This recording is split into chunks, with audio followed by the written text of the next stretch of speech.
15 kabanata.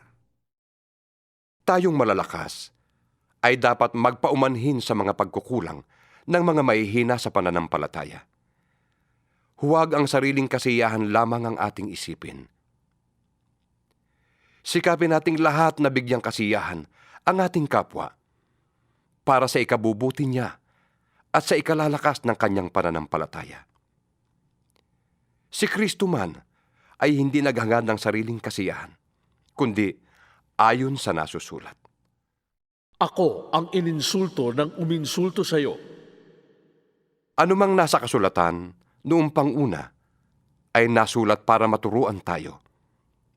Sapagkat lumalakas ang ating loob at nagkakaroon tayo ng pag-asa kapag binabasa natin ang mga aral na matatagpuan doon. Itulot nawa ng Diyos na siyang nagbibigay sa atin ng katatagan at lakas ng loob, na kayo'y mamuhay ng may pagkakaisa kay Kristo Jesus. Sa gayon, sama-sama kayong magpupuri sa Diyos at Ama ng ating Panginoong Hesukristo. Kung paanong kayo'y malugod na tinanggap ni Kristo, tanggapin ninyo ang isa't isa upang mapapurihan ng Diyos. Sinasabi ko sa inyo, si Kristo'y naglingkod sa mga Hudyo upang patunayan na ang Diyos ay tapat at tinutupad ang mga pangako niya sa kanilang mga ninuno. At upang ang mga hintil naman ay magpuri sa Diyos dahil sa kanyang habag. Ganito ang sinasabi sa kasulatan. Kaya't pupurihin kita sa gitna ng mga hentil at aawitan kita ng papuri. Sinabi pa, Magalak kayo mga hentil, kasama ng kanyang bayan. at sinabi pa rin, Magpuri kayo sa Panginoon, kayong mga hentil. Lahat ng bansa ay magpuri sa Kanya. idinagdag pa ni Isaias, May isisilang sa lahi ni Jesse, ang titindig upang maghari sa mga hentil.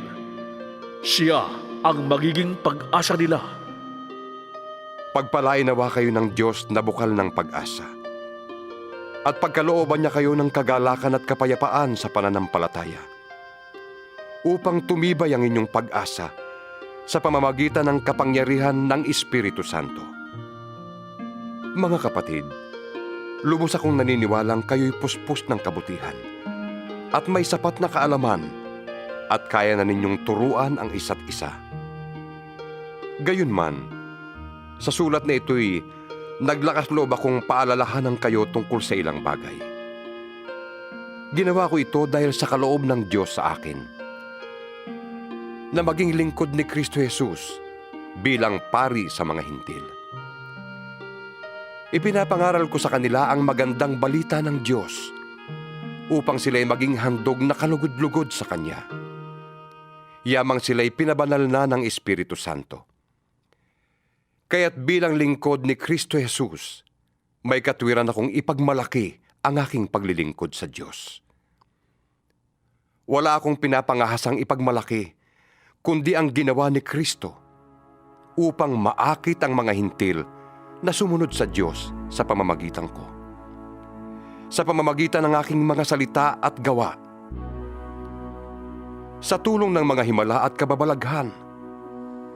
At sa kapangyarihan ng Espiritu Santo. Kaya't sa lahat ng lupain, mula sa Jerusalem hanggang sa Ilirico, ay naipangaral ko ang magandang balita tungkol kay Kristo. Ang hangad ko'y ipangaral ito sa mga takong hindi pa nakikilala si Kristo, upang hindi ako magtayo sa pundasyon ng iba. Ganito ang sinasabi ng kasulatan. Makakakilala ang hindi pa nakakabalita tungkol sa Kanya. Makakaunawa ang hindi pa nakakarinig tungkol sa Kanya. Iyan ang dahilan kung bakit hindi ako matuloy-tuloy sa pagpunta sa inyo. Ngunit ngayong tapos na ang gawain ko sa lupaing ito, at yamang maraming taon nang ibig kong makapunta riyan, inaasahan kong magkikita tayo pagdaan ko diyan, papuntang Espanya. Inaasahan ko ring ako'y tutulungan ninyong makarating doon matapos tayong magkasama-sama ng kaunting panahon. Ngunit sa ngayon ay pupunta muna ako sa Jerusalem upang dali ng tulong sa mga kapatid doon. Sapagkat minabuti ng mga taga-Macedonia at Akaya na magpadala ng abuloy para sa mga mahihirap na kapatid sa Jerusalem. Malugod nilang ginawa yon at talaga namang dapat nilang gawin. Dahil ang mga hintil ay nakabahagi ng mga pagpapalang espiritual ng mga Hudyo.